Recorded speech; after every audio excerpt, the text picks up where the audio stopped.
షాప్కి వెళ్ళానండి, షాప్ ఆయన మొఖాన బొట్టలేదు, షాపులో చూస్తే ఎక్కడ ఒక్క పటం లేదు. ఇది ఎందుకు తినాలి, ఎందుకు కొనాలి? మన కార్యకర్త ఒక షాప్ మెట్లెక్కి మళ్ళీ వెనక్కి వస్తున్నాడు. సార్ సార్ వెళ్ళిపోతున్నారు ఏం సార్ అన్నాడు. ఎవరు? షాప్ ఆయన. అంటే నేను మీ షాప్లో కొనాను సార్ అన్నాడు. అదెందుకు సార్ అన్నాడు. మీరు ఆ పిక్చర్ పెట్టారన్న. ఏం పిక్చరు? ఓంకారం, చంద్రుడు, చొక్కలో చెక్క.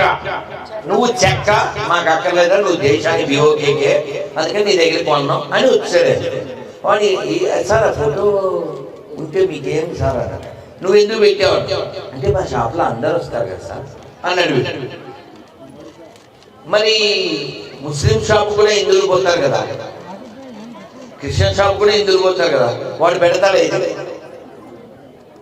ఓంకారం పెట్టి దాంట్లో చంద్రుడు, చొక్క, అందులో చెక్క.